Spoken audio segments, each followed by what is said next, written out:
Thank you. The committee will come to order. I'd like to begin this hearing by stating the Oversight Committee mission statement. We exist to secure two fundamental principles. First, Americans have the right to know that the money Washington takes from them is well spent. And second, Americans deserve an efficient, effective government that works for them. Our duty on the Oversight and Government Reform Committee is to protect these rights. Our solemn responsibility is to hold government accountable to taxpayers because taxpayers have a right to know what they get from their government. We will work tirelessly in partnership with citizen watchdogs to deliver the facts to the American people and bring genuine reform to the Federal bureaucracy. This is the mission of the Oversight and Government Reform Committee. Good morning, and I thank everybody in attendance here to talk about this hearing's topic, which is examining the government's record of implementing the International Religious Freedom Act. Now, unfortunately, as you look at this panel, we have some very distinguished people who have done some great work in this field, who are great experts and care passionately about this issue.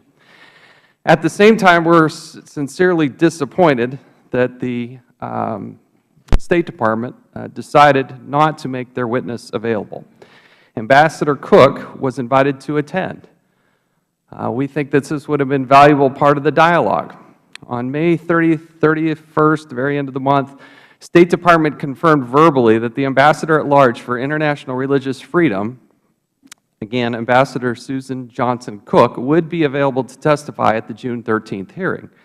Based on that, we sent a letter to Secretary Kerry on June 5th requesting the Ambassador's testimony at the hearing.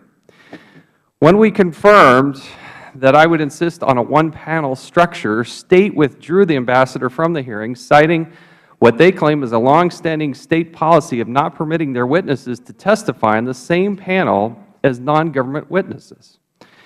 Although the U.S. Commission on Religious Freedom also raised concern about having Chairwoman Katrina Lantos-Swett on the same panel as non-government witnesses, we still requested that we have one panel. We believe it is a more effective, efficient way to conduct a hearing. It allows members of Congress to ask pertinent questions. And to suggest that we have to have two panels as opposed to one panel seems a ridiculous use of the Congress's time and efforts. And so they have made this choice. But I do want to highlight that on October 7th, 2012, the Ambassador sat on a panel, again with Chairwoman Swett, and an Italian professor. In fact, here is a picture of the two of them sitting next to each other on the panel. And just because it's the United States Congress, they decide that they can't sit and testify and talk about issues next to each other, it is obviously the practice of the State Department to do this. In fact, Transportation and Infrastructure Subcommittee on Coast Guard and Maritime Transportation hearing on combating privacy on April 10, 2013, Assistant Secretary of State for Political Military Affairs, Andrew Shapiro, testified on the same panel as Mr. Neil Smith, the head of underwriting for Lloyd's Market Association, a private concern in London. So it is obviously the practice of the State Department to allow their State Department employees to testify with private sector people on the same panel. They've done it in Congress, they've done it in private settings, but somehow before the Oversight Committee, they are electing not to make their witness available. Consequently, I don't believe that this will be as full of a hearing as it could possibly be. It will be a better discussion. This should not be contentious. But there are issues that we need to address as the United States Congress. This is terribly disappointing. It's a waste of the Congress's time. And when we know that she was available to attend, to not make that witness here available today is just inexcusable. With that, I will yield to the ranking member, Mr. Lynch from Massachusetts. Thank you, Mr. Chairman. And I want to thank the witnesses who are here for your cooperation and willingness to help the committee with its work. Let me take the procedural issue first, the one that the Chairman has illuminated for us. If I could just amplify in defense of the Secretary of State, this has been a practice for a long, long time. I remember when I was the chair of subcommittee on this committee, and I was trying to consolidate the hearing to make it more effective and efficient. I tried myself to get Bush administration officials to come in. They insisted on the identical protocol, which is that the executive branch agencies and representatives would testify separately.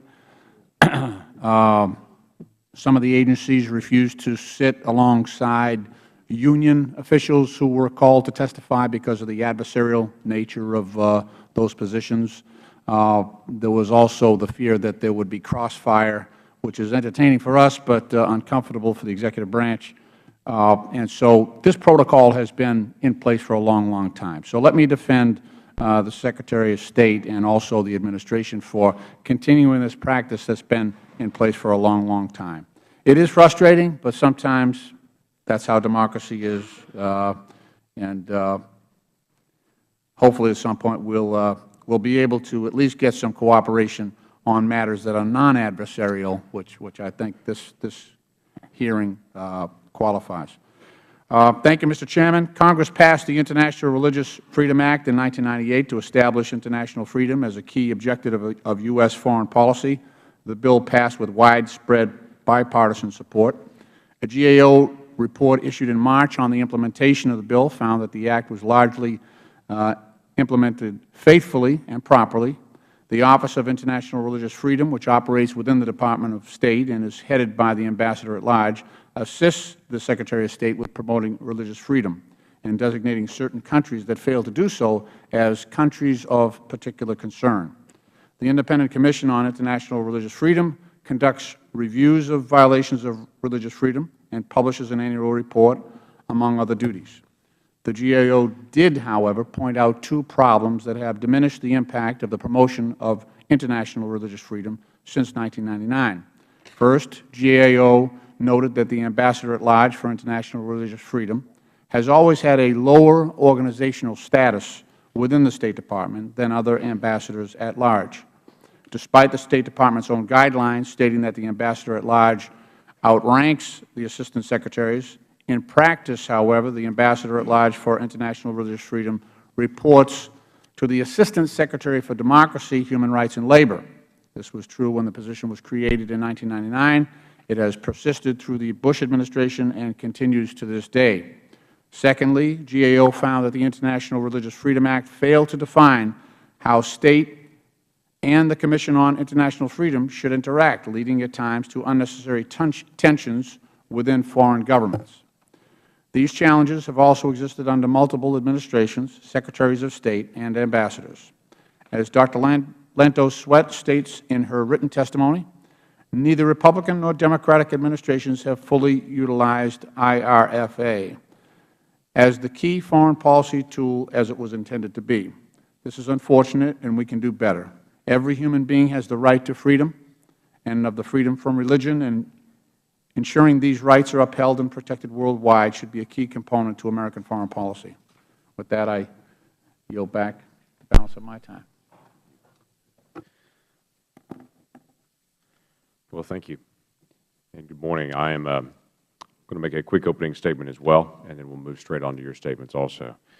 Religious freedom, as we know well, it's a core American value. It's often referred to as our first freedom because of its prominent place as the beginning of our Constitution, the First Amendment. But religious freedom isn't just an American value. It's also recognized around the world as a fundamental human right, codified in the Universal Declaration of Human Rights. Religious freedom is about more than just religious beliefs. It's about an individual freedom of conscience. That is the right to believe or not to believe whatever one chooses without fear of retribution for those who disagree. That's something every American, religious or otherwise, should care about. It's an indispensable cornerstone of democracy, liberty, and social harmony. If a particular government society is intolerant of minority religious belief, there's a pretty good chance it will be equally intolerant of other beliefs that may not fit the norm, whether in politics, economics, or science. Religious freedom, therefore, should be a non-negotiable tenet of life in our modern world. Yet violations of religious freedom are all too common in the world today. As we speak, untold millions of people face discrimination, prison, torture, and even death for no other reason other than they hold on to a religious belief that is different from their fellow citizens, their government, or both.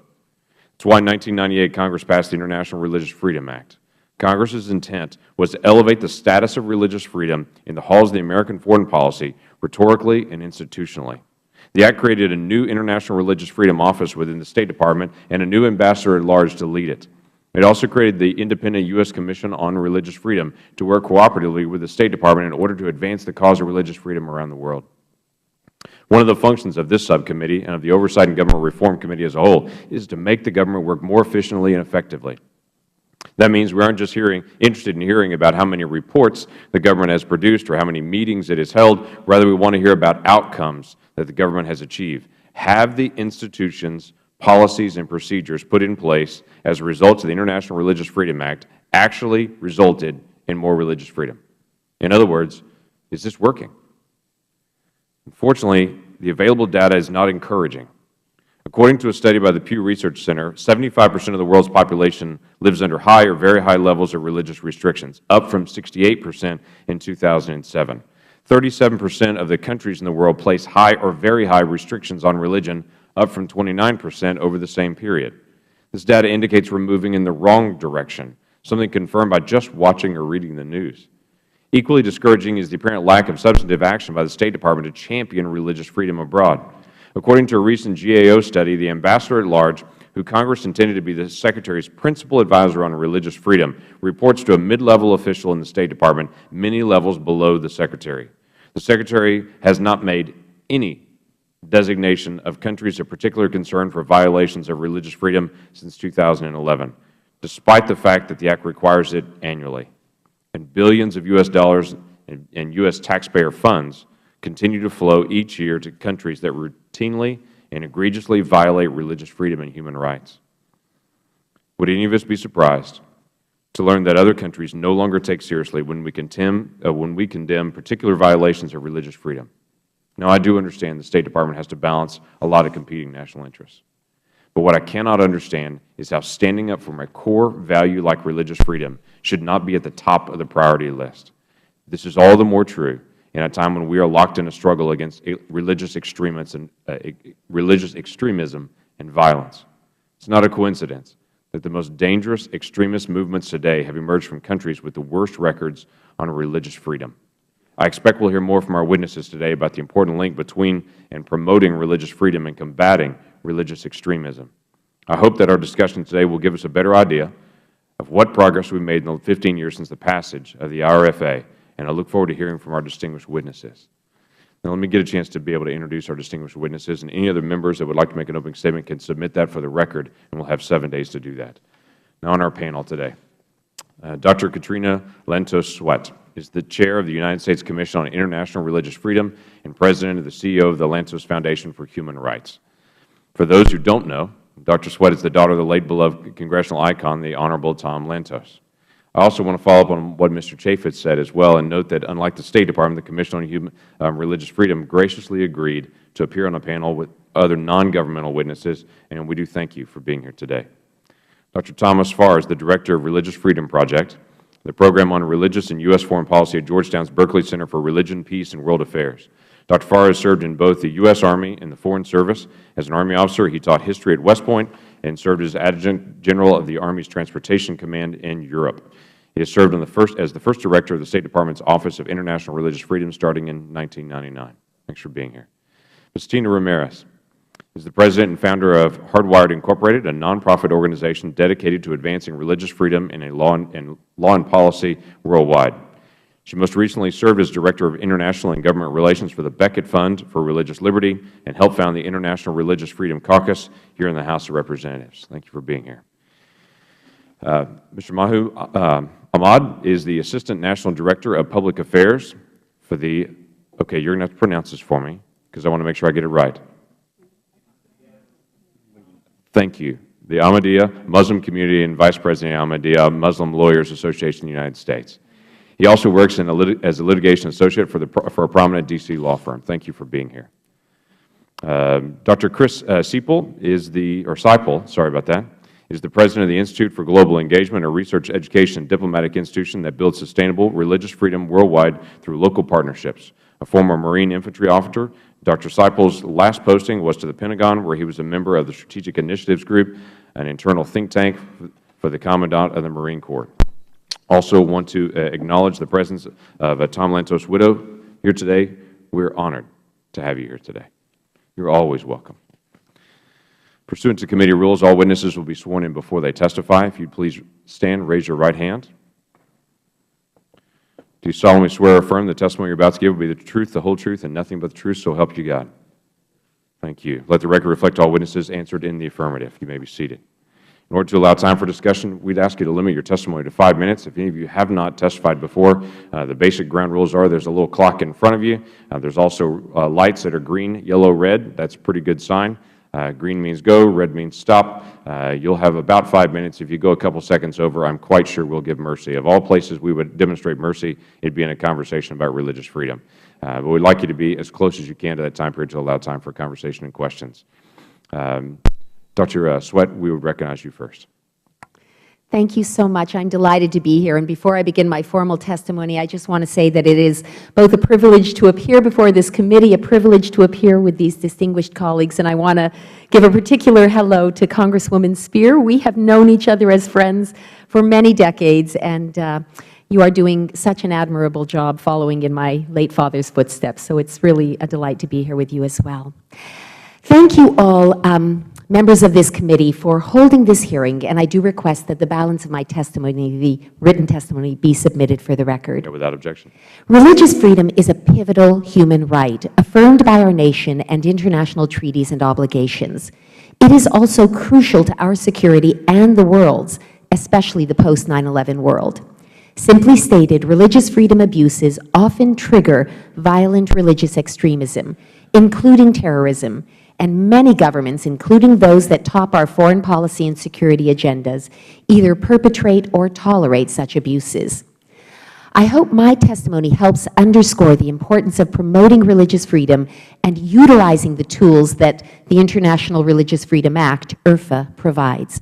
By using these tools, and frankly, I believe they have never been fully used, the U.S., both the executive branch and Congress, can encourage respect for this right and address factors driving religious repression and extremism. In October 1998, IRFA became law due to concerns about religious persecution worldwide and the perception that religious freedom was a neglected human right. IRFA includes 3 mechanisms to monitor religious persecution abroad: an ambassador at large for international religious freedom within the State Department, a bipartisan and independent USCIRF, of which I serve as chair, and a country of particular concern CPC designation for nations engaged in or tolerating systematic, ongoing, and egregious violations. IRFA created USCIRF as an independent, bipartisan body distinct from the State Department to monitor religious freedom worldwide and make policy recommendations to the President, Secretary of State, and Congress. Far from duplicating the State Department's work, USCIRF's independence allows it to speak publicly, and may I say more freely, about violations and recommend U.S. engagement. One of USCIRF's chief responsibilities is to recommend to the State Department countries it should designate as CPCs for their systematic, ongoing, and egregious abuses. In its 2013 report, USCIRF recommended that the State Department redesignate the following countries as CPCs: Burma, China, Eritrea, Iran, North Korea, Saudi Arabia, Sudan, and Uzbekistan, and found that 7 others also meet the CPC threshold and should be so designated by state: Egypt, Iraq, Nigeria, Pakistan, Tajikistan, Turkmenistan, and Vietnam. Unfortunately, neither Republican nor Democratic administrations have designated CPCs in a timely manner, and they generally have imposed pre-existing sanctions, not unique actions. The Bush administration issued several designations in its first term, but allowed the process to fall off track in its second, and the Obama administration issued designations only once during its first term. Under IRFA, countries remain designated until removed, but any corresponding penalties expire after 2 years. The countries currently designated were named in August of 2011. Given the 2-year lifespan of any CPC-associated sanctions, we urge that the presidential actions not expire this August, as they will if no action is taken. We continue to believe that when combined with the prospect of sanctions or other actions, CPC designations can move repressive governments to undertake critical changes. Unfortunately, the State Department has issued indefinite waivers on taking any action against two currently designated CPCs, Uzbekistan and Saudi Arabia. And by relying on pre-existing sanctions, such double hatting, in effect, provides little incentive for CPC designees to reduce or cease violations. My written testimony includes other recommendations in accordance with IRFA. They include, as you've suggested, giving the ambassador at large direct access to the President and Secretary of State, creating and filling a director-level religious freedom position at the National Security Council, the Secretary of State compiling a list of prisoners persecuted abroad on account of their faith, the President identifying officials responsible for religious freedom abuses and, where appropriate, publishing their names in the Federal Register, and our diplomats receiving training to promote religious freedom abroad. While such training now is voluntary, it should be mandatory for diplomats, as well as relevant members of the military. Because we of all people know what happens when religious extremism is exported as terrorism, USCIRF urges our government to prioritize religious freedom, not only as a core human right, but a vital part of any security-driven counter-extremism strategy. Now, I believe I might have exceeded my time already, and so I will defer the rest of my oral testimony, but look forward to touching on those things that I wasn't able to in our discourse. Thank you, Dr. Thank you very much. Dr. Farr. Thank you, Mr. Chairman, members of the subcommittee. Thank you for calling this important hearing and giving me the opportunity to speak. This is the first and only congressional oversight hearing on the operation of the IRFA since its passage in 1998. I applaud you for taking this on. Let me add, however, that it is very unfortunate that the Administration has decided that this hearing is not important enough to send a representative. As you will see, I consider this unfortunately symptomatic of the Administration's view of international religious freedom policy. I want to address 4 questions this morning. Why do we have an international religious freedom policy? How are we doing? What explains our shortcomings? And how can we improve? Let me begin by giving you 2 rationales for IRFA. First, advancing religious freedom is the right thing to do. Studies by the Pew Research Center show that unjust restrictions on religious individuals and groups, as well as violent persecution, have steadily increased in recent years. The results have been catastrophic for millions of human beings and many societies. This tragedy provides a clear moral and humanitarian basis for U.S. policy. But second, advancing international religious freedom can increase America's national security. There are approximately 70 countries where restrictions on religion are severe. That list of countries includes virtually all the nations whose internal stability, economic policies, and foreign policies are of vital concern to the United States, including Iran, China, Syria, Iraq, Afghanistan, Pakistan, and Egypt. Increasing religious freedom in these countries can undermine religion-related violence and terrorism, promote economic growth, and help democracy to root and remain stable. If the United States could move these nations toward religious freedom, we would be helping the victims of persecution and increasing our national security at the same time. Mr. Chairman, the Pew studies strongly suggest an answer to the second question concerning the effectiveness of U.S. policy. Notwithstanding the hard creative work of the State Department's Office of International Religious Freedom, it would be difficult to name a single country in the world over the last 15 years where American religious freedom policy has helped to reduce religious persecution or to increase religious freedom in any substantial or sustained way. In fact, the Pew reports make it clear that in most of the countries where the United States has poured blood, treasure, and diplomatic resources, levels of religious freedom are declining and religious persecution is rising. So what's the explanation for this ineffectiveness? Let me give you 2. First, the anemic, largely rhetorical methodology employed by all 3 administrations under which IRFA has operated. Second, a loss of conviction among policymakers that religious freedom is the first freedom. None of the administrations responsible for IRFA has adopted a robust view of the policy mandated by the law. Each has assumed a narrow, highly rhetorical approach, characterized by reports, speeches, lists of severe persecutors that have little effect, and a State Department activity known as raising the issue, which should not be confused with solving the problem. IRFA has driven some internal progress at State, but there is no comprehensive U.S. strategy in place to advance religious freedom in the Muslim world or elsewhere. While Congress appropriates millions of dollars annually for democracy and counterterrorism programs, little of that money is spent on promoting religious liberty. Let me name 3 obstacles to a robust religious freedom policy in the Department. First, the annual reports are good, but they are mostly descriptive narratives, largely unconnected to strategies or programs. They cannot and do not by themselves reduce persecution or advance freedom. Second, U.S. diplomats are not trained to know why religious freedom is important and how to advance it. The Department has begun a training program on religion and foreign policy where I have been honored to teach, but it remains voluntary, ad hoc, and weak on religious freedom.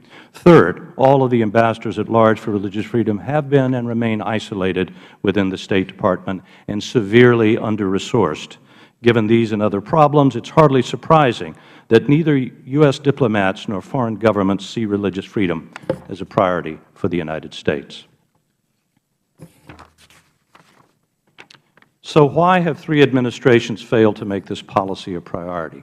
The overarching explanation, in my view, is that a significant proportion of our officials no longer believe that religious freedom is the first freedom. For America's founding generation and most generations since, religious freedom was believed necessary for the well-being of all individuals and societies. In particular, religion in the public square was considered crucial for the health of democracy. Many of our foreign policy leaders today, however, see religious freedom as a private matter, with few legitimate public purposes. For some, religious liberty is in no sense necessary to individuals and societies. Rather, it is merely one in an ever-growing list of rights claims, in this case, a claim of privilege by religious people that must be balanced against all other such claims. Such views are reflected in domestic positions taken by the Obama administration, but also in its foreign policy. In a 2009 speech, Secretary of State Clinton insisted that, and I quote, "To fulfill their potential, people must be free to worship and to love in the way that they choose," unquote. Note that Secretary Clinton evokes the freedom to worship, not religious freedom, but worship is essentially a private activity with few, if any, civic or public policy implications. She implies that a right to love is a comparable right. The Obama administration has weighed religious freedom against other right claims it believes important, such as the right to contraceptives and abortifacients or to same-sex marriage, and has found religious freedom to be an inferior right. This helps to explain why, in its foreign policy administration, has it applied far more energy in its international pursuit of a right to love than it has religious freedom. It also helps to explain why our religious freedom policy is weak and under-resourced. Let me close quickly with 5 amendments I would propose to the IRFA that would remove some of the internal obstacles to a more effective religious freedom policy. First, mandate that the ambassador at large report directly to the Secretary of State. Second, give the ambassador the resources he or she needs to develop strategies for key countries around the globe. This need not, and I want all of you to hear this, please, involve the appropriation of new monies, but the allocation of existing appropriations for programs such as democracy promotion and counterterrorism. Third, make training of American diplomats mandatory at 3 stages. First, when they enter the Foreign Service. Second, when they receive area studies training prior to departing for post. And third, when they become Deputy Chiefs of Mission and ambassadors. Fourth, require the State Department issue the list of countries of concern annually, along with the comprehensive analysis of all the policy tools applied in each of these countries, including programs that target democratic stability, economic growth, and counterterrorism. Finally, require the Department to respond in writing to the U.S. Commission on International Religious Freedom, to their recommendations. At the same time, require the Commission to pay greater attention to why the United States is not succeeding in advancing religious freedom. Thank you for having me here today.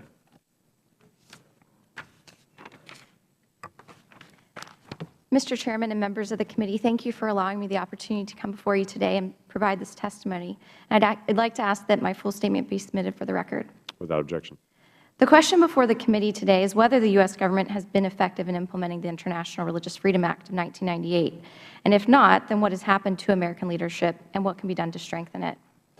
To respond to the first part of this question, one thing is absolutely clear. Religious freedom has more often than not, as you've heard today, been treated as an annoying thorn in our side, something we're obligated to address out of duty rather than genuine concern. We failed to recognize that violations of religious freedom are a symptom of a deeper cancer that must be addressed for human freedom and rights-based societies to flourish. This has been true of every administration since 1998, as has been noted. So what has happened to American leadership on international religious freedom? In highlighting the situation of the current administration, it's important to begin by recognizing some positive steps that have been taken. The President raised the persecution of Rohingya Muslims recently with the Burmese President. Secretary Kerry condemned anti-Semitic remarks by the Turkish Prime Minister, and the State Department worked to defeat the defamation of religions resolutions at the United Nations.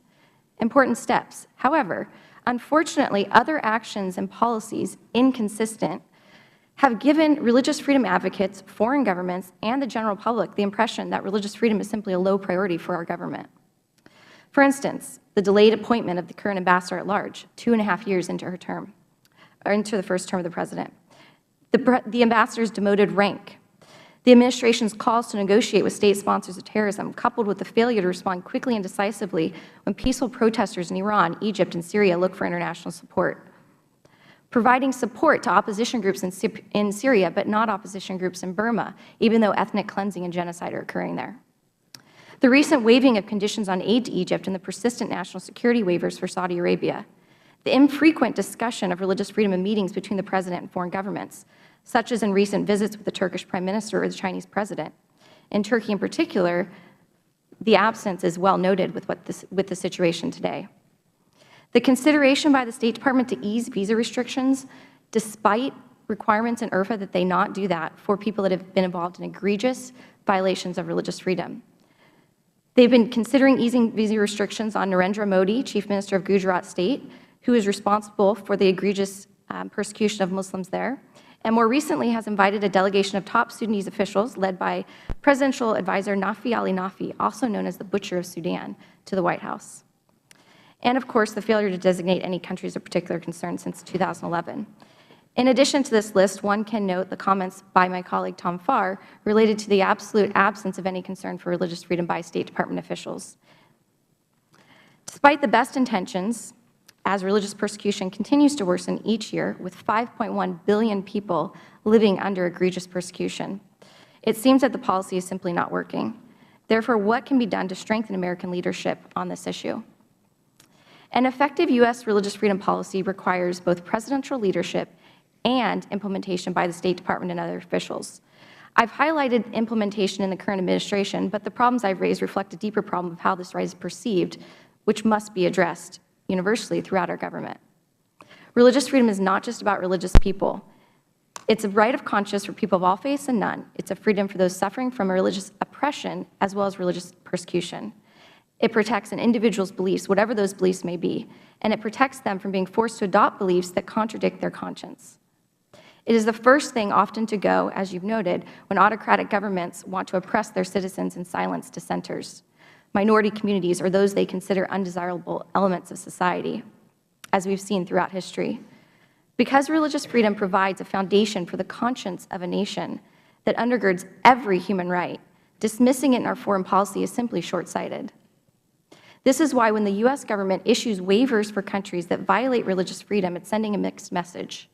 Essentially, despite the fact that religious freedom can't be suspended under international law, it's a non-derogable human right, we are inadvertently saying that we believe it's a negotiable right when it comes to our national interests.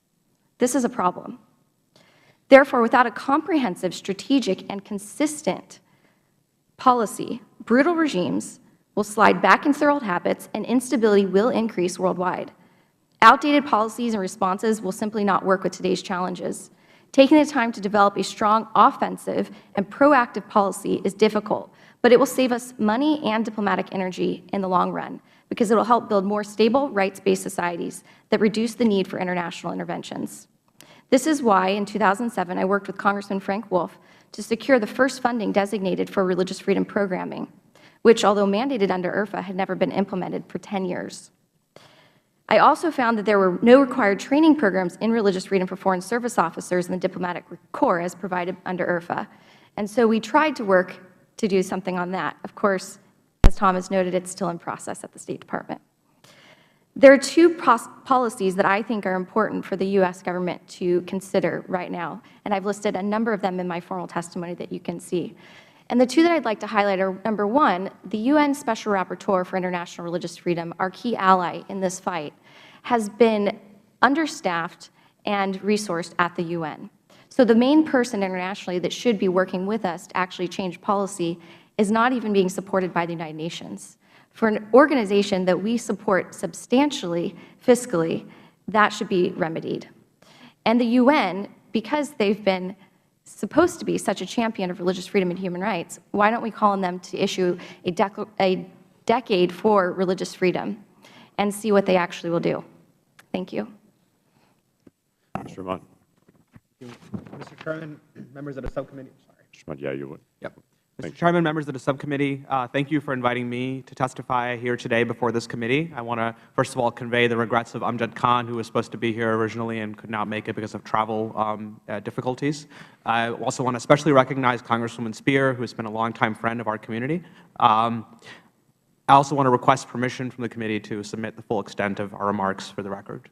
Absolutely, without objection. Thank you. So I'll make three main points today. First, I'll discuss the strengths of the International Religious Freedom Act and the ways in which it has benefited our community. Second, I'll touch upon the Act's key role in enhancing national security. And finally, I want to discuss a few of the ways in which the Act can be made even more effective. Before I delve into these points, allow me to very briefly introduce our community to you. The Ahmadiyya Muslim community is a revivalist movement within Islam and espouses the motto of love for all, hatred for none. As a central tenet of its faith, the community rejects violence and terrorism for any and all reason.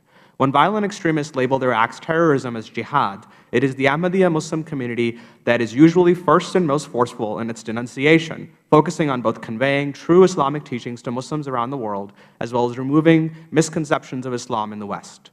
Today, our community is established in more than 200 countries, and its tens of millions of adherents will follow the only spiritual caliph in the Muslim world, His Holiness Mirza Masroor Ahmad, who resides in London.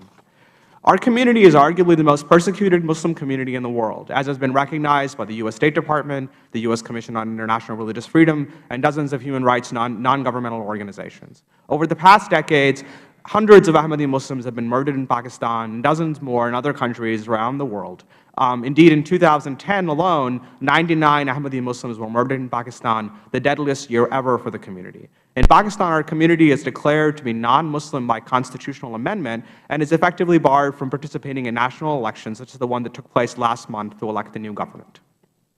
It is clear, then, that the International Religious Freedom Act is a critical piece of legislation for our community, which brings me to my first main point, how the IRFA has helped our community and its strengths. The Act has helped to raise awareness within those countries in which Ahmadi Muslims, and indeed all the religious minorities, face persecution, as well as in the United States, where organizations like the U.S. Commission for International Religious Freedom, under the able leadership of Dr. Swett, and the Beckett Fund for Religious Liberty, have advocated for the release of Ahmadi Muslim prisoners of conscience and the protection of their rights to practice their faith freely and without fear of government or extremist reprisal.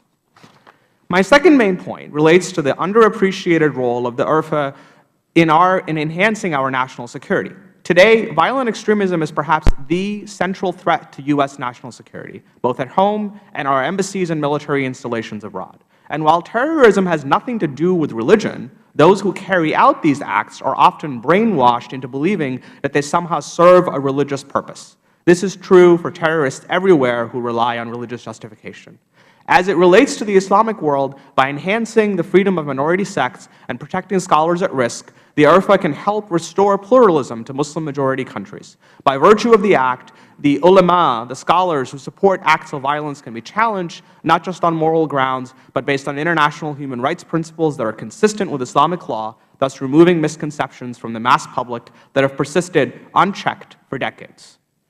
Having noted some of the IRFA's benefits and strengths, both intrinsically and in the struggle against violent extremism, I now wish to bring to the committee's attention my final main point, ways in which this Act can be strengthened. not just to further its core purpose, but to help save lives, to help other nations establish their own religious freedoms, and perhaps one day make the act itself unnecessary. I note 5 areas of improvement. The first area of improvement relates to information flow and content at the U.S. State Department's various bureaus and embassies and consulates. Despite our ever-readiness to provide information to the Department, its written correspondence is sometimes wrought with errors concerning the persecution cases with which it deals. Some of this must be attributed to unclear information on the ground. But simply put, the political officers assigned to the International Religious Freedom Portfolio, often first and second tour professionals, must be given more training and emphasis on this subject. Their training should include more practical procedural instruction so that all officers, irrespective of cone or assignment, are able to advocate for human rights and religious freedom and understand how to interact with the religious communities' representatives in the United States, gather information in the host countries, and take action. The second area of improvement relates to responsiveness. Desk officers, regional bureaus, and overseas posts are sometimes non-responsive for long stretches of time to acute requests for assistance in countries that have seen the worst violations of international religious freedom. For example, despite briefings by our community, the U.S. Embassy in Saudi Arabia has provided only limited assistance and support relating to the release of 2 Saudi nationals and Ahmadi Muslim prisoners of conscience who I am sad to report are still languishing in jail without charge for more than 1 year, and this despite a law on the books capping such confinement to 6 months. So while our community fully appreciates the tremendous strain and workload placed on embassies abroad, I believe a greater level of responsiveness to the concerns of vulnerable religious communities can go a long way in achieving U.S. engagement on acute issues of religious persecution. The third area of improvement relates to prioritization. International religious freedom, despite being a portfolio item, usually takes a back seat to security, democratization, and even economic issues like energy security. The tragic events of 9/11 have taught us that we must make human rights and religious freedom a Tier 1 issue in countries that we dub state sponsors of terrorism. Only when we break the hold of religious domination by extremist clerics will there be a viable opposition or alternative for the masses in those countries. Consistent with U.S. law and policy, under the current lay process, the State Department vets its assistance to foreign security forces to ensure the recipients have not committed gross human rights abuses. When the vetting process uncovers credible information that an individual has committed a gross violation of human rights, U.S. assistance is withheld. It is unclear whether violations of international religious freedom constitute a gross violation of human rights for purposes of the lay process, but in my view and recommendation, they should. Let me briefly touch on the final 2 areas. The fourth area of improvement relates to feedback and the need for a feedback loop and add in and enhance communications that could be made with a concerned community upon the release of a country's report. Finally, the final area of improvement relates to structure. Currently, the Ambassador at Large for International Religious Freedom has not been vested with the necessary authority, and as has been covered here by other witnesses, must be empowered to directly assist with the implementation of recommendations related to the persecution of international religious freedom. In conclusion, let me say that the primary source of our community's persecution is religious extremists who espouse a militant perversion of Islam. Our community strongly believes that all such religious extremism must be cut at its root, and we welcome all and any and all efforts by the U.S. government to redress global restrictions to international religious freedom. The IRFA provides vital safeguards to protect a fundamental universal human right, and while we wholeheartedly support the Act, we hope that Congress urgently improves upon its limitations and shortcomings in a manner that strengthens the Act's original mandate. Our community stands ready to assist in this process. Thank you very much. I thank the gentleman and would like to recognize Dr. Seiple. Now, did I pronounce that correctly? Yes. You are recognized. Thank you for joining us. Thank you, Madam Chair. Thank you, members, for the opportunity to speak with you, and thank you to my panelists for the presentations they've made. I respectfully request that my statement be included in the record. I'd like to take a little bit broader approach and think about where we've been in order to think about where we probably need to go. This week and this month in particular remind us of the best and the worst of our own history. 321 years ago, witches were hung in Salem because they dared to differ with the majority culture in their beliefs or their behavior. Of course, in that same great state of Massachusetts Bay Colony, Quakers had been hung 32 years earlier. A guy by the name of Roger Williams fled that, anticipating that tyranny of a majority culture and only being allowed to worship one way, and went to Rhode Island. I've lived in both states. They're both good places, but this is an important point. Roger Williams created a space where Quakers and Jews and Baptists and Native Americans, whom he paid for the land, could live together from the bottom up. And then his genius was to institutionalize that in the Rhode Island Colonial Charter of 1663 and intentionally link religious freedom to the civility of society and the stability of the state. In other words, if you repress people, you're going to make them mad and they're going to agitate against the state, and that's bad for the home team. Now, this two facts kind of drive everything I think that we need to think about. One is that 84% of the world believes in something greater than themselves. 84%. You can't put it in a category. You can't put it in a committee. It's everywhere. And then the other fact, which has already been mentioned, is 75% of the world faces restrictions on their capacity to exercise their freedom of conscience or belief. 75% of the world. Which is also to say that we're discussing various issues about our own act, but the situation has gotten worse in 15 years, and it's getting worse, which is to say we're all to blame. We need to think about how we work together, government and grassroots, top-down and bottom-up, non-government, all in the same panel, all in the same sphere, trying to make things better, because it is in our national interest, it's the right thing, and it's the right thing to do. So I'd like to make 5 comments about where we might go in the future, fully aware that there are many good things that have happened since the passage of the Act, to include the establishment of a standard, and that we are a voice for the voiceless worldwide. That did not exist before the Act, and we should not make light of that as we self-critique, as we are very good at in this country. So here's 5 things to think about as we think about the future. One is we've got to think through what we mean by religious freedom and what we mean by religious engagement. Our combatant commands, our chaplains, our military, our intelligence community, pick a U.S. governmental agency. They have to deal with religion. They have to engage the world as it is.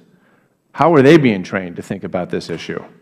And so I think we need a focal point for religious engagement, a focal point that focuses on the broader issue of working with and partnering with religious communities worldwide to demonstrate how they contribute to the common good and the stability of the state, which in turn would free up the Religious Freedom Office to be just that, religious freedom, and not be a catch-all for everything religious, because there are no places in our government where people can come and talk about the religious issues.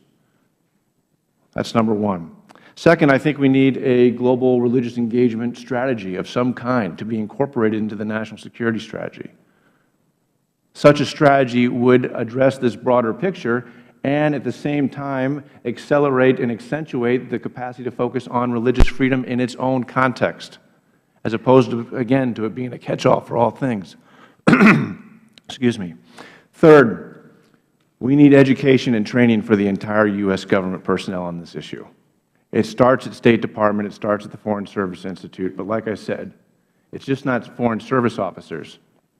There's a lot of brave ones going outside the view from the embassy window, but there's also a lot of brave folks in DOD and the intelligence community, and they've got to think through these things. And often it is the case that the best of faith will defeat the worst of religion. And we've got to think that through and how that works and build the relationships necessary to do it. Fourth, the GAO report has been highlighted. We have to give attention to that, especially the decreasing size of the Office of International Religious Freedom and the fact that an ambassador at large reports to a Deputy Assistant Secretary. That is not in keeping with the Act. That's not good for our country. That's not good for the voiceless overseas. It's not good for our national security. And then last, we need to think about new ways of partnering together. I happen to be the senior advisor to the Secretary of State in a pro bono, unpaid position in the Religion Foreign Policy Working Group. And the top-down of our government has invited civil society bottom-up into speaking into how U.S. foreign policy is formed and informed. That's unprecedented. That's exactly the nature of the times that we live in. I also co-chair a Religious Freedom Roundtable that meets every 2 months here on Capitol Hill. Our next big event is 27 June. We'd love to have some of you all speak. But that's the bottom-up inviting the top-down in. And that's the nature of the world that we live in. Top down, bottom up, government and grassroots have to work together or no change is sustainable. So that kind of model can be replicated. And the last thing that I might say in summary is this. Maybe it's time to think about a Global Religious Engagement Act that clarifies roles and responsibilities and expectations for U.S. agencies regarding the engagement of religious communities and religious issues worldwide, and then therefore further strengthens the role that the Office of Religious Freedom can play at the State Department. Thank you for your time. I thank the gentleman and the entire panel for your testimony today. Deeply appreciate your presence and want to register my regret that the witness from the State Department, Ambassador Johnson Cook, has left an empty chair here today. I do thank all the witnesses, and now we'll yield to our first set of questions, which will be asked by the gentleman from Tennessee, Mr. Duncan. Well, thank you very much, Madam Chair, and I too would like to express my regret about the ambassador not being here to testify, especially when the State Department has asserted a policy or hidden behind a policy that they've not applied in several other instances, as Chairman Chavez pointed out in his opening statement. But the question that I have relates to something that happened last week. Last week, Egyptian courts sentenced 43 staff members of pro-democracy non-governmental organizations, including 16 Americans, to prison terms of up to 5 years for their activities to support civil society and democracy. One of those 16 Americans was the son of, or is the son of, Secretary of Transportation Ray LaHood. And what I'm wondering about is this. Some people don't like to admit this or point this out, but our direct foreign aid is a small part of the budget. It amounts to many billions, so it's important. But about half of what the Defense Department spends in other countries is just really pure foreign aid. We do most of our foreign aid through the Defense Department. It's not called foreign aid. We do aid through almost every department and agency in the Federal Government in other countries. So we're spending many, many, many billions in other countries each year. And I would like to know if the witnesses feel that we should in some way tell these countries that are rated as CPCs or that are clear violators of religious freedom, that we should tell these other countries that we may have to start reducing not only our direct foreign aid, but even more importantly, all the aid that we're doing through all these other departments and agencies in the Federal Government. I'd like to know if any of you have any comments about that. Yes. Thank you, Mr. Duncan. Just in response briefly to the situation in Egypt, I actually worked for Congressman Bilirakis, and one of his former employees was also involved in the situation there. And I don't know if he was one of the 43 convicted, but he was one of the people that were held a couple years ago. So the situation is very dire in Egypt. And what happened when the government allowed the conviction of those 43 NGO workers, many of them American NGO workers, as well as a number of NGOs, is that it sent the message that there's an authoritarian policy in Egypt that's essentially going to run underground all of the civil society organizations that are necessary to sustain democracy there. So it's extremely unfortunate that just last week, while this was happening, we also waived any conditionality on the aid that we're providing Egypt. The U.S. government has provided Egypt billions of dollars in aid over the last 30 years. And when Congressman Obi, who is chair of the Appropriations Committee at the time, tried to condition that aid on the basis of human rights and a number of other issues, the Egyptian government actually did respond favorably, and they began to address some of the problems along the border of the Gaza Strip. So we know that just by conditioning aid, we're not going to lose an ally. It would be naive of us to think that. The fact is that history shows they have actually paid attention when we condition our aid. The other fact is that this is not the Egyptian government's money, as they often like to think it is. Aid is the American taxpayers' money, and they have a right to know that that money is not being used, whether it's supposedly for military or being subverted to the security apparatus, which has always happened in Egypt, to basically suppress the population, when we have a policy that prioritizes religious freedom as a fundamental human right, not a negotiable one.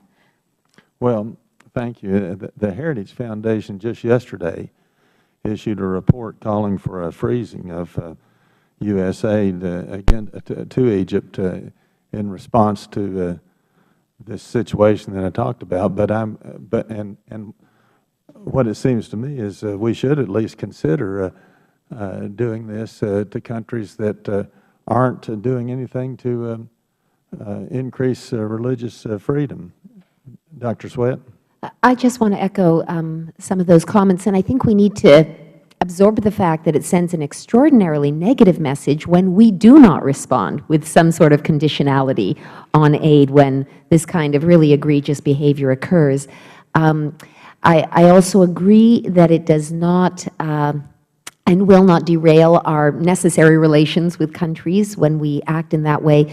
But at the end of the day, that's really a decision for the Congress. I mean, this is where the Congress has to act to hold any administration's feet to the fire in terms of how that aid is to be handled. But I think as a general principle and policy, the notion that there should be no strings attached and that there should be no conditions for aid that is provided by the United States government when actions that are in clear violation of our most fundamental principles and our own national interest is just an unwise policy. My time is up, but I do want to say this. This is my 25th year here, and your father was mentioned several times, but I see your husband seated out there too, and he also was a very respected member of Congress. I don't want to leave him. Thank you so much. Dr. Farr wants to say something. Could I briefly? Yes. First, Egypt has never been a country of particular concern in 15 years. I believe the Commission has recommended that it be placed on the list. I would note that prior to the Arab Spring, Egypt was ranked by the Pew Studies as one of the worst, if not the worst, country in the world. This was under Mubarak. It will be interesting to see next week when the next Pew report comes out where the Arab Spring Egypt stands. Second, in 15 years, we've levied economic sanctions against only one country that had been on all the 15 lists, and that was poor old Eritrea, where things have gotten worse as a result of those sanctions, not better. We should condition aid in Egypt and these other countries, in my view. We should do this creatively. I think, to go to the point you raised, Mr. Duncan, this will strengthen civil society.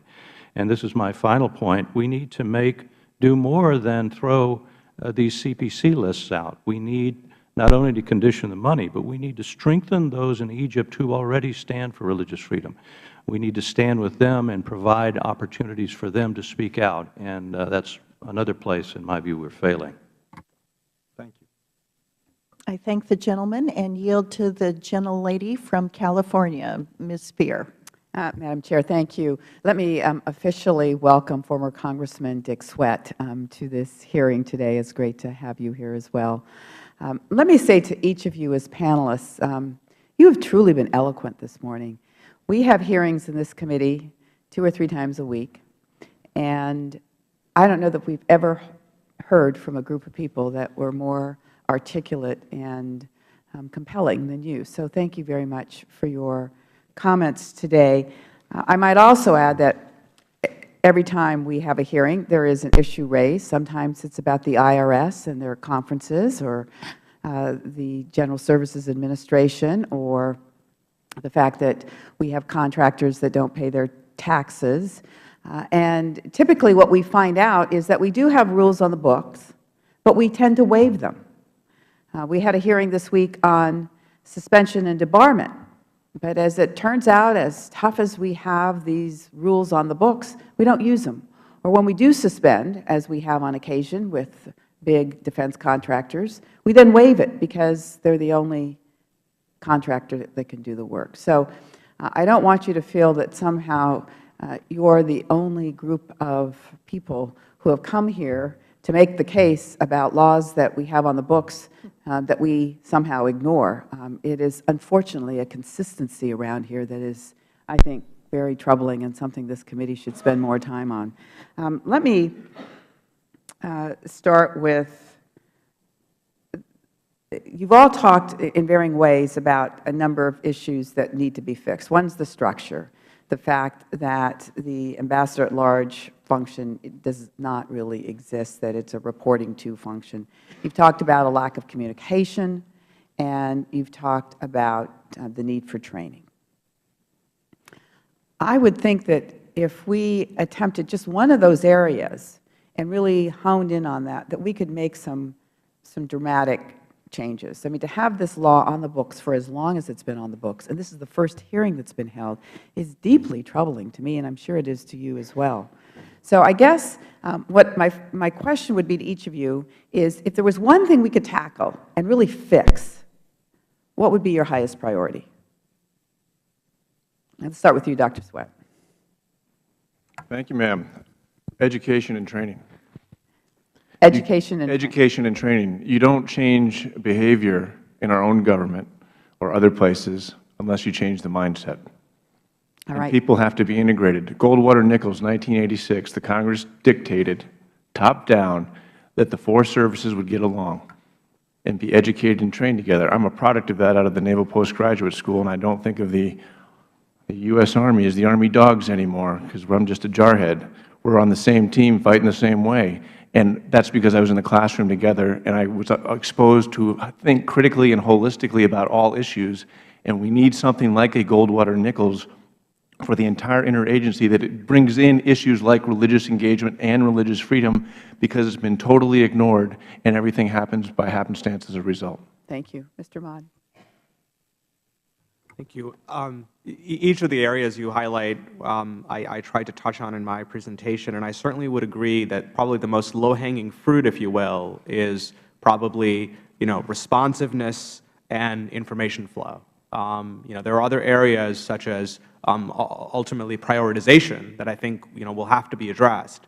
But in terms of ensuring that concerns are addressed on a timely basis and that the folks who are in charge of addressing them are adequately trained and understand the nuances that go into these very complex issues, I think is absolutely critical. To touch briefly on something that was discussed a moment ago about Egypt and other countries in the Arab Spring, one thing we've noticed as a community is that as the hopes of the Arab Spring are clear to us, as evident are the perils of the forces that are rising that may bring freedom for themselves, but may in the process seek to silence freedom for others, including minority groups such as our community. We have, as I discussed during my remarks, active cases in Saudi Arabia. We have had cases in Libya. We've had cases historically in Egypt, in the UAE. There are many countries around the Arab world where the forces that are rising up, we have to monitor very closely to ensure that they do not use the rise of a religious tide as a way to silence those who may hold different views from themselves. My time is about to expire, but I'd like to get to each of you. Ms. Ramirez. I'll be brief. What I would say is what I had said during my statement earlier is that the U.S. should initiate a UN decade for religious freedom, and part of that should be that instead of just reporting on countries, we should actually use that report to develop with the UN strategic, comprehensive strategies to have incremental advances in laws and policies in countries all over the world. 3 quick points. Whatever you do, don't do it informally. Amend the law and make it clear. The law already says the State Department is supposed to be training Foreign Service officers. 15 years later, it's not happening. Make it mandatory, and I suggested 3 areas where it should be mandatory. And I agree with what Chris said, but I would say the top priority would be to give the ambassador at large the status and the resources, but the status to make the argument within the administration, any administration within any State Department. We don't have a senior official in the foreign policy establishment who has the status to make arguments on behalf of this. Imagine what would happen if that person did. It's just, it is, to me, obvious that this is a very important and very easy fix to make to the IRFA. I won't echo what my colleagues have already said, but I think there's a deeper way in which this has to be addressed, and that is that religious freedom must become a key priority of American foreign policy. I look back at the way in which human rights more broadly became embedded in our U.S. foreign policy. It started in the Congress. There was a movement, there was a passage of the law that for the first time in any nation's history designated human rights, the promotion of human rights, as a principal goal of U.S. foreign policy. That's where it started, and a legal structure was created. And then a president came along, Jimmy Carter, who sort of raised high that standard and really adopted that with a passion, and it became sort of a road from which we couldn't turn back. We have never yet reached that critical mass with religious freedom, and it is truly the first freedom. The whole range of other human rights flow from this fundamental protection of religious freedom, conscience, and belief. And so at the end of the day, all of these fixes can only go so far until and unless we get the sort of impassioned congressional leadership on this issue that then inspires an administration to raise that banner high and not have religious freedom remain the poor cousin, you know, the sort of shunted off in the corner. Every now and then, a few rhetorical flourishes are thrown out, but it's not truly integrated. And it is increasingly implicated in our national security challenges. Look at every country that poses a serious threat to our nation. They all are huge religious freedom violators and abusers. They are hotbeds of extremism, which translates into terrorism. So it's not just nice feel-good stuff. It's, are we going to be safe as a country? Madam Chair, thank you for letting me exceed my time. The Chair is being very generous with the clock, but we have, as you've mentioned, a very distinguished panel of witnesses, and we appreciate their advice and counsel today. The Chair now yields to the gentleman from South Carolina, Mr. Gowdy. Thank you, Madam Chairwoman, and I want to thank you, and I want to thank Chairman Chaffetz, and I want to thank my colleagues, frankly, on both sides of the aisle for having this hearing. It is stunning to me, Dr. Farr, that this would be the first oversight hearing. When I think about some other hearing titles that I have experienced in the last 2+ years, it is stunning. So I commend you, Madam Chairwoman, Chairman Chaffetz, and colleagues on both sides of the aisle, because this is an issue of great importance to the people that I work for in South Carolina. One of whom has traveled all the way from South Carolina to be here today. John Hutchinson and others in my district care as much about this issue as they do any other issue. And how we interact, frankly, Madam Chairwoman, with countries that discriminate or persecute on the basis of religion or access to education or gender, frankly, says as much about us as it does about them. So, Dr. Farr, I want to start by asking you this, and I think I know the answer, but I'd rather you give it to me. Why would the most powerful country on the planet be reluctant to cite Egypt, hypothetically, or Saudi Arabia, hypothetically, as a CPC when the evidence dictates that it should be cited as such? What is the reluctance? Well, it's a good question, Mr. Gowdy. I think there are two answers. Of course, the honest answer is I can't be sure. I think I know. I'll tell you what I think. In the first place, I suspect there are those in the administration, in fact, I know there are those in the administration, arguing that this kind of sanctioning because of religious freedom is beside the point. We have bigger fish to fry. We can't condition our aid on something as unimportant as religious freedom. Now, as the Chairman said earlier, it is important that we all acknowledge that religious freedom isn't the only issue we have with any of these countries, including Egypt. There does have to be some balancing of American priorities. But the striking thing is that this is just not there as a priority. It isn't looked at as a priority. And so the second thing I would say in answer to your question is that some of this is just, rather than hostility, it's indifference. It is that the issue doesn't come up in our senior policy circles, which is one reason why we need an ambassador at large with the status and authority to be present at these senior meetings within the State Department and within any given administration to make the case for religious freedom, which is not, as I said in my remarks, not just special pleading for religious people. It's about the whole country of Egypt and its stability, its civil society, its nourishing of extremism. Remember that Osama bin Laden and others were members of the Muslim Brotherhood at one time. I mean, these ideas are important in Egypt and in much of the Middle East. So advancing religious freedom there is a very, very important national security issue for the United States. So we need somebody in the administration to make that case. Nobody's doing it. Well, I hear these phrases like American values and who we are as a people, and there just seems to be a disconnect between our purported American values and whether or not it's echoed with our policy decisions. So I want you to do this for me. You have a South Carolina connection. I want you to assume that the voters of my district were to wise up and elect you and kick me out, and that you were sitting up here next term of Congress.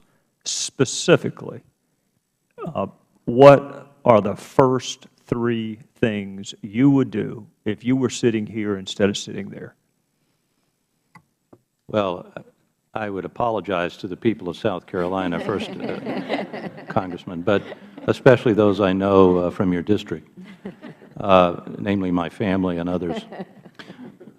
3 things. The first thing I would do is ask Congress, work with other members of Congress that care deeply about this issue to get Congress involved on both houses much more energetically on the issue of religious freedom, calling hearings, making speeches, talking about this issue as a national security issue as well as an issue of our values. So the first answer is Congress, pay attention to this. I mean, the fact that there's been no hearing in 15 years is a congressional issue. The second thing I would do is amend the International Religious Freedom Act quite concretely. Some of the stuff is new that we've said. Some of it is tightening up language that already exists. As I've said, training is already there in the IRFA. Thou shalt train. Well, you know, it depends on what that means. In some definitions of it, I suppose the State Department is training, but they're just doing it half-heartedly and on an ad hoc basis. So amend the IRFA, tighten it up, and get a bipartisan approach to getting that done. Finally, I would ask members of Congress to speak out in their personal roles on the importance of the first freedom. I really think this is a bipartisan issue. The first freedom doesn't just mean, as the Chairman said, this is the first thing in the First Amendment. It's because the people of South Carolina and, frankly, the people of every State in this Union deeply believe in the value of religious freedom, not just as special pleading because I'm a Baptist or a Muslim or an Ahmadiyya, but because it's good for this country, and including non-religious people. And I'd love to hear more people speak out about this because I think it's important. Madam Chairwoman, my time is up, but I do want to thank all of the witnesses for living out the first American value and doing a better job, the 5 of you, than we, or I should say I, have done. So thank you. I thank the gentleman and will now yield to the gentlelady from Illinois, Ms. Kelly. Thank you, Madam Chair, and thank you to the witnesses for being here today. A couple times now, people have talked about the training that is necessary, and I'm interested by any of you, how would you improve the training? What specific things do you think should be included in the training? I'll just jump in. I think the first thing is to make it mandatory and not optional. Dr. Farr is involved, as he said, and participates in the training that is currently available. So he can speak more directly to how that curriculum perhaps should be tightened up. But making it mandatory, and I want to once again reiterate how important it is that the issue of religious freedom not be cast as sort of a nice, feel-good, sort of soft thing that because you know, because it sounds like a laudable goal to pursue, we want to say nice things about it. It is implicated in our national security. It is implicated in the caliber of life that people living in these societies have. The Pew studies have been mentioned several times today. One thing that I don't think was mentioned is that there is an extraordinary and compelling correlation that the Pew study shows between societies that do a good job of robustly protecting religious freedom and the levels of stability, the status of women in those societies, their economic welfare, on a whole host of criteria, a whole host of desirable outcomes that we want to see in other countries. They correlate with the robust protection of religious freedom. And so, in a way, recasting religious freedom as one of our hard targets, not a soft target, I think is critically important, because it's easy to sideline, you know, the extras, the frosting on the top, the things that just make us feel good. When our State Department, when our Congress, when our country comes to see religious freedom as one of our hard goals, then I think we're going to see the sort of focus and the sort of resources and the sort of prioritization that really is critical. Thank you. Congresswoman, if I could just add to that. Recently, I've developed 2 different training manuals on international religious freedom and provided training abroad to civil society, government officials, and the Department of Justice is actually working with civil society and foreign governments with some of those materials. So I think there are 3 main objectives that I would provide. One is that the State Department officials need to understand the benefits, which Mrs. Lantos-Swett had suggested as well. They also need to understand what the law says. It's one thing to educate people on religious tolerance, et cetera. It's another thing to tell them that this is an international legal standard that we're accountable to under the International Covenant on Civil and Political Rights. And regardless of whether countries have signed that or not, it's already established as an international norm of jus cogens, a norm that can't be derogated from. So it's a standard of international law, and our Foreign Service officers should understand that and be able to articulate it. And then third, one of the problems that I found, which Mahu had explained, was that there's a lot of bias in our State Department officials and embassies around the world. We've had a number of problems with visas, with people going in of different faith communities or ethnic backgrounds that are discriminated against in getting visas, and a lot of that comes from a bias against religious or ethnic communities. And so I think that they need to recognize their own bias in order to be able to really treat people under the international standard of religious freedom. So, thank you. May I add one thing, please? Madam Chair? Yeah, thank you. We do this kind of training all around the world: religion, rule of law, religion, security, and citizenship. And then I've also participated in the FSI, Foreign Service Institute courses here. And 2 things stand out to me in terms of how to think about it. One is, well, one big thing, you have to give people permission to participate. And often there is a cultural or a religious or some kind of obstacle that sometimes is even subconscious that says, I can't talk about this. In our own culture, we all know good people don't talk about religion and politics in polite company, assuming you keep polite company, right? So to hear the 2 things that help in our culture give permission, but I've also found it useful overseas. One is you have to be able to place it in a broader context. And for me, that is the art of grand strategy in representing and recognizing that you have to bring all elements of national power, hard and soft, government and non-government, together to preserve peace. Religious freedom is preemptive peace if we implement it correctly. The second element is this: we have to know our own history. That's why I opened my remarks with Rhode Island versus Massachusetts. It is not some touchy-feely Thanksgiving, big buckles on your shoes experience that we all talk about and don't know anything about.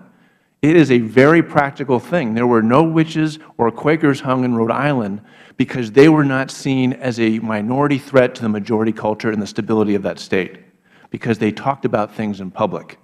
So we have to know our own history, and then as we relate to others, what is in their history so we can come alongside the best of who they are. Because nobody wants to be tolerated, they want to be respected, and they don't want to be known as the homeland of terrorism or repression, and there are good people in bad places who are willing to partner with us, but we've got to be able to relate to them in that kind of way. Thank you. Madam Chair, I know Dr. Farr wanted to add, if we can indulge him. Please do, Dr. Farr. Thank you so much. Ms. Kelly, thanks for asking that question. Quick points. 1, don't write a letter, amend the IRFA. 2, make it mandatory, as Dr. Lantos-Swett suggested. 3, this needs to occur throughout a Foreign Service career. Most FSOs serve 20, 30 years. I was honored to serve for 21 years. You can't just have one course. So you should do it at the beginning when you come in, the so-called A100 course, and then during the area studies courses that each Foreign Service officer has before they go out to post. This tells them what's going on in that particular area of the world. And then when they become very senior deputy chiefs of mission and ambassadors, they hear this again. The content is important. Dr. Lantos-Swett mentioned this. Basically, why is this important to our country, and how do you do it? Chris Seiple's outfit does this. My Religious Freedom Project at the Berkeley Center at Georgetown is developing materials that could be used in such a course. So this isn't rocket science. It's something our country has been doing pretty well for a long time. Our foreign policy should do it better than it's doing. Thank you. Thank you, Madam. I thank the gentlelady and now yield to the gentleman from Michigan, Mr. Bentivolio. Thank you, Madam Chair. Thank you, ladies and gentlemen, for appearing here today. I was really looking forward to this.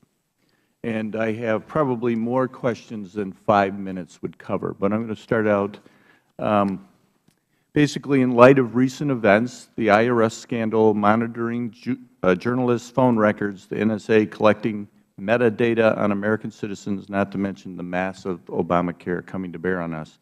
The administration seems intent on monitoring and controlling every aspect of our lives while ignoring our most basic freedoms. This, again, is exhibited by the administration's refusal to elevate the role of international religious freedom in its foreign policy. The issue of religious freedom is one that matters greatly to me. The Constitution of the United States guarantees this right and is one of the cornerstones of this great nation.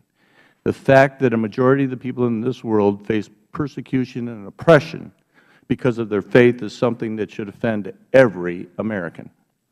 It is a right that I believe should be afforded to every person, regardless of their nationality or religion, so long as that faith does not harm or infringe on the rights of other people. Religion should not be used as a weapon, nor should it be considered a crime. But listening here today, I came up with or heard Mr. Duncan, and seems to have a solution to a problem. And I'd like to explore that with you and get your opinion on tying foreign aid to a rating system I think is run, or something the State Department already has or this organization already has, to foreign aid. Is that something that you've kicked around? Have you thought about it? I'd like your opinions on that. Well, under the IRFA Act, when a country is designated as a CPC, a country of particular concern, and those are countries that meet a pretty tough standard, the religious freedom violations have to be systematic, ongoing, and egregious. So it's really sort of embedded in that society.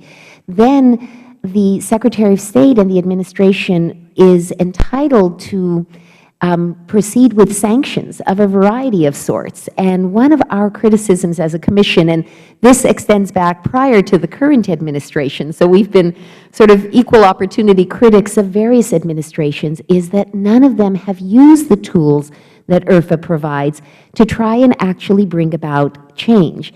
You know, there are examples, I think Saudi Arabia was mentioned, of a country that's been designated as a CPC, but all sanctions and all consequences flowing from that have been waived for other countervailing reasons. So I would say that from USERV's perspective, we would strongly encourage this administration, future administrations, and have been critical of past administrations for not using the tools that are already there.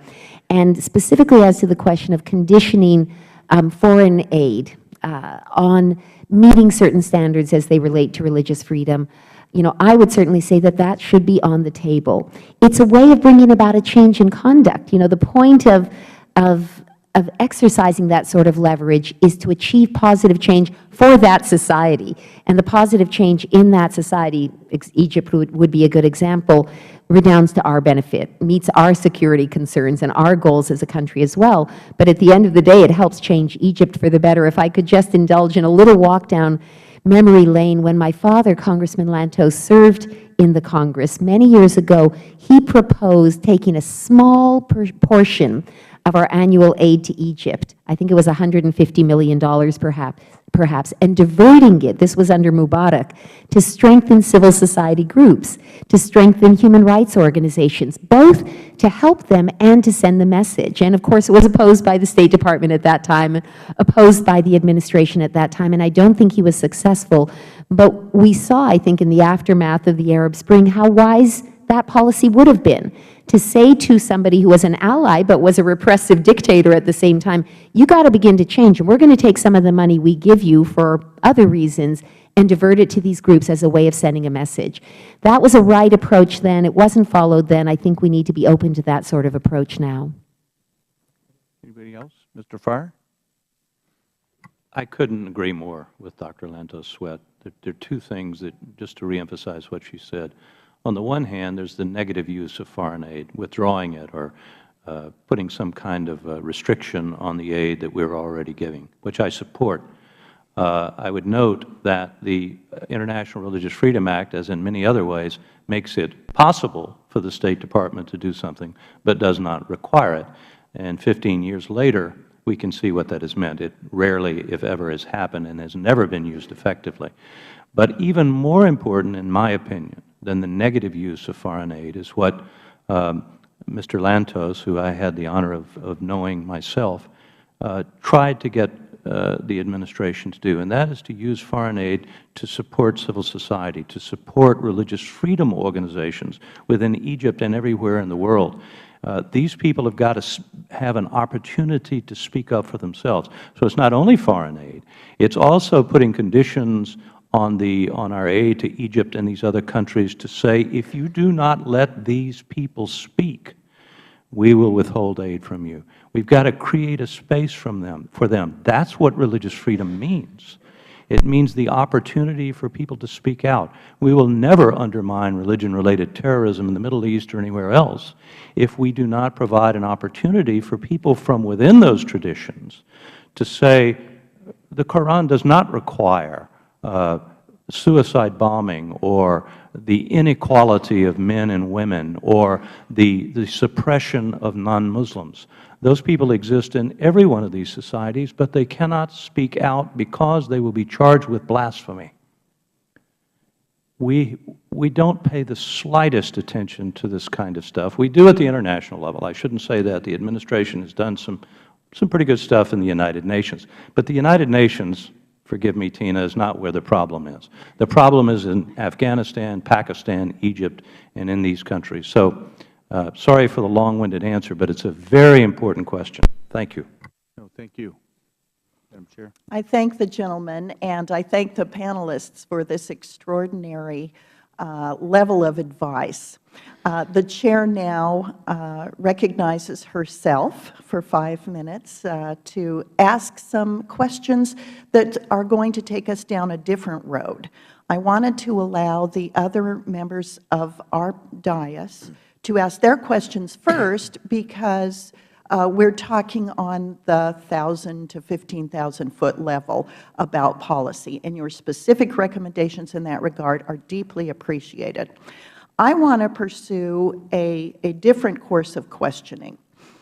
It is with regard to the way an individual has been treated under this law and whether there are times when we either may get it wrong or have the opportunity to rehabilitate the status of someone who has been targeted under this law.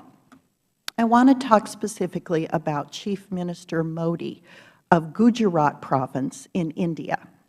India is the world's largest democracy, and Chief Minister Modi was denied a visa under this law, continues to be denied a visa under this law, when he is now the leader of his political party in India and is likely to become a candidate for Prime Minister.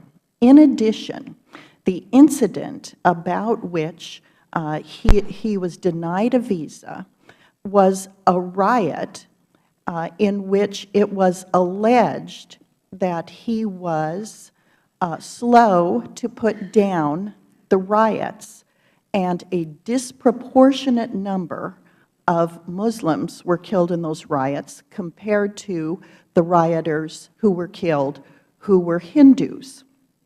Now, somehow that has been converted into egregious violations of religious freedom for which he is directly responsible, when in fact the press accounts said that he was alleged to have been simply non-responsive in a timely manner in the eyes of some to the riots which were not organized by him. Furthermore, the courts in India have not found him to be guilty of anything, in spite of numerous court proceedings in India regarding his involvement in those activities. The courts in India really have no conclusory highest court. Litigation in India can go on and on and on, and yet in spite of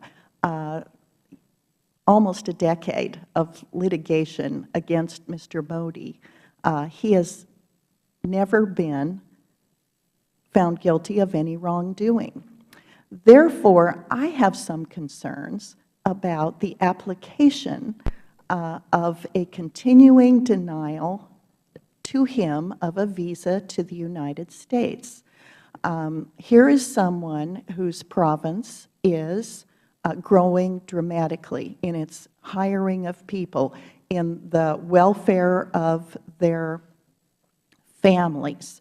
We have a gigantic Ford Motor Company manufacturing facility going in Gujarat. There is an enormous Tata vehicle assembly facility in Gujarat. There are numerous companies moving in because of the economic climate and the elevation of the quality of life in terms of employment in Gujarat province. Gujarat province is the most receptive province in all of India to employment, to raising the standard of living, and enormous projects to develop their water and to develop their infrastructure are going on. Now, in light of that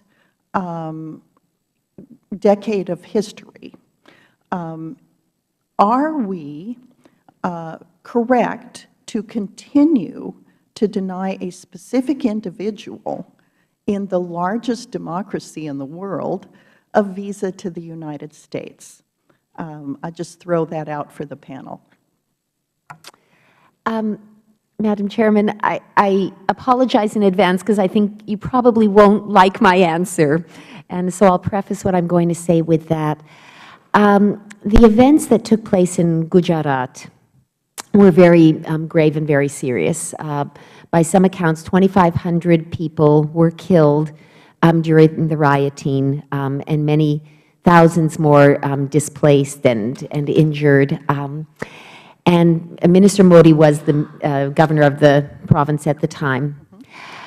There is, we feel at USCIRF, a considerable cloud that still hangs over his conduct during those riots. And some of the recent evidence is more recent. There have been reports by India's own Commission on Human Rights, so the national entity responsible for evaluating the state of human rights in India, that issued quite a critical report in which they said that there was responsibility for a failure to act to protect on the part of the government officials and the police.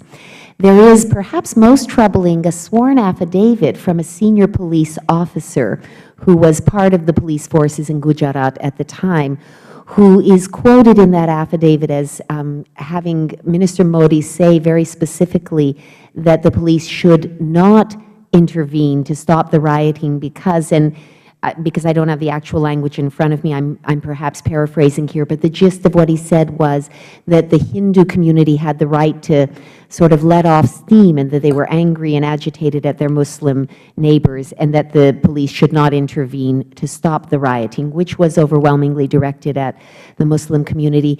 And finally, the Indian Supreme Court, and you're right, it's not completely analogous to our Supreme Court, but they have also issued a ruling. So I think it's fair to say that there has still been a lack of full transparency and accountability.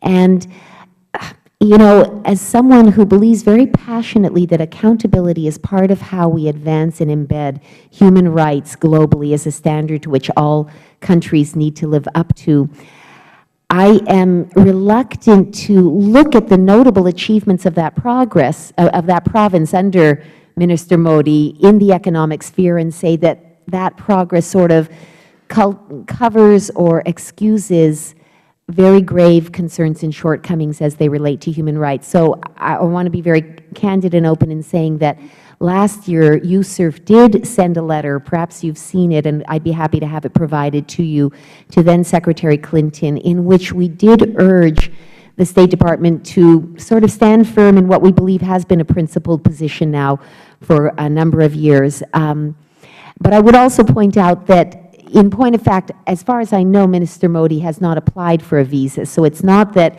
he has been preemptively denied one. That is something that would only come into play were he to make an application for a visa. So in that sense, it's not like there's an ongoing sanction against him. And as I said, I'm sure my answer perhaps is not one that you agree with, but that is, I think, the position of USCIRF.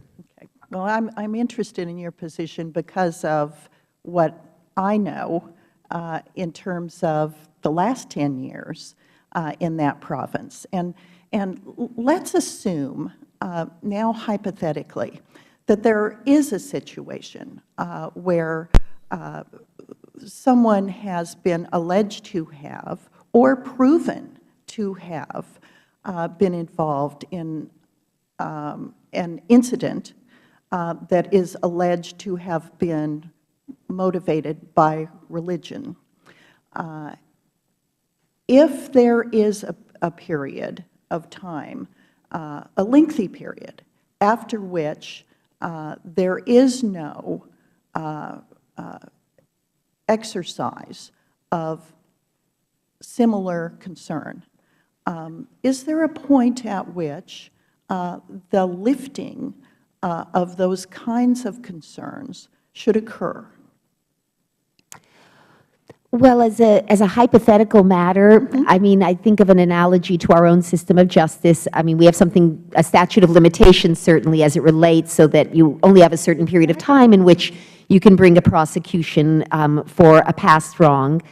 I mean, I think there's a potential analogy there. But I'm not sure that that analogy would translate into a rebuttal of the points I tried to make as it relates to Minister Modi, because I do think there has to be some transparency and accountability. And, you know, again, it's certainly the view at USCIRF that the questions and the clouds continue to hang over Minister Modi. And, you know, and I think that there is some benefit for that being part of the mix within the Indian political environment, that, you know, his opponents, should he stand for, you know, Prime Minister, this would be something that would be, I'm sure, debated and discussed within their context. Now, clearly, if he were to become the head of state, that becomes a different situation. You have to deal with that. Each nation, each sovereign nation has the right to choose their own head of state. We know that, for example, in Iran, you know, they elected as president somebody that we take a rather dim view of in this country for 2 terms, but you have to, you know, sort of contend with that reality should it come to pass. Dr. Farr. This is one of those cases that gives me some sympathy for my colleagues at the State Department. You raise something we've talked about a little bit today, and that is the tension between religious freedom and other American interests. I mean, if this guy is going to be the Prime Minister of India. That's something we have to pay very close attention to. And you mentioned the economic interests in Gujarat. So we have to weigh these. I once gave a speech entitled, "We have no orders to save you." This was from the police report on the Gujarat incident. This came from a Human Rights Watch report in which Muslim women were surrounded, their houses surrounded, they were raped, pregnant women had their babies ripped from their wombs by these Hindu mobs and killed in front of them.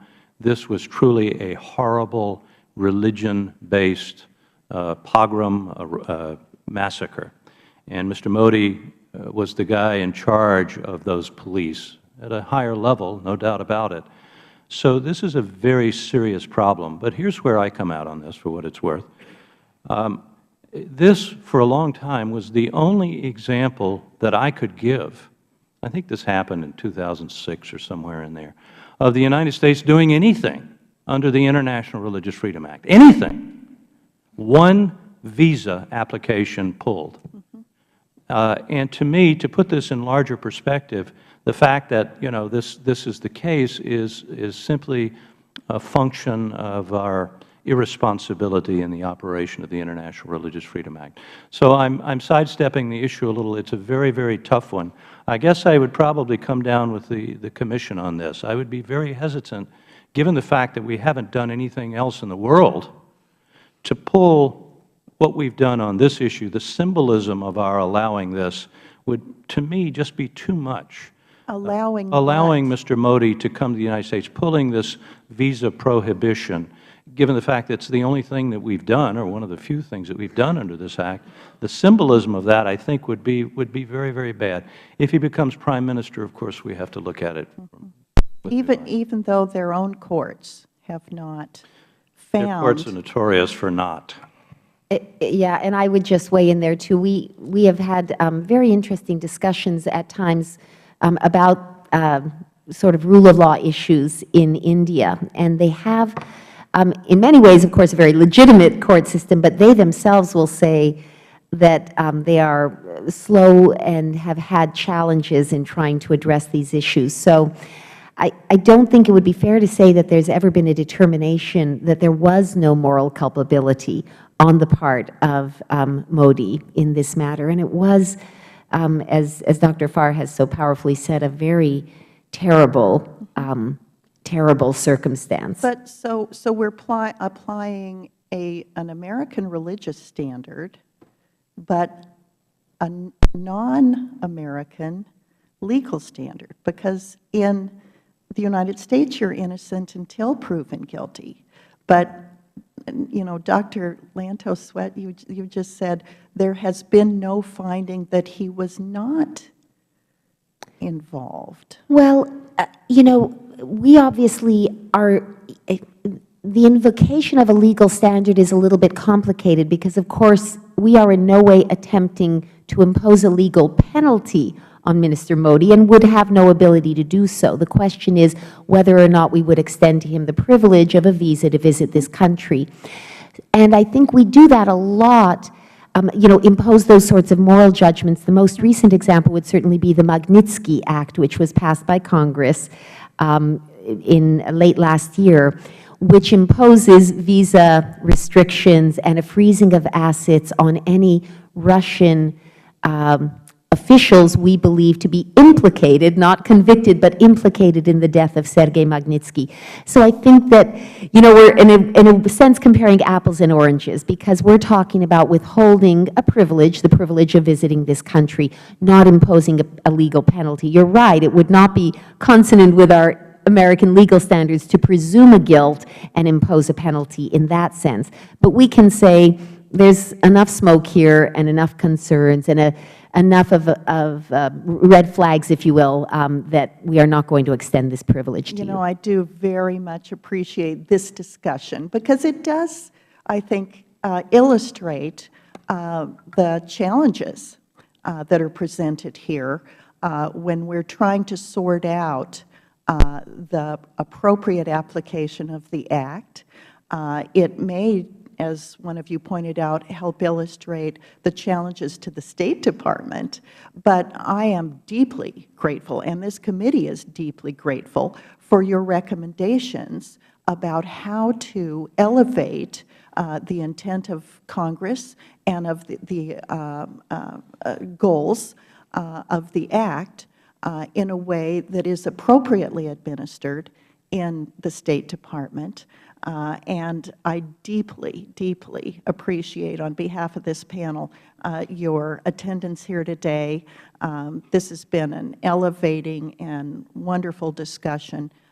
Thank you for your commitment to religious freedom on behalf of this entire panel. The panel is excused with our gratitude, and this hearing is concluded.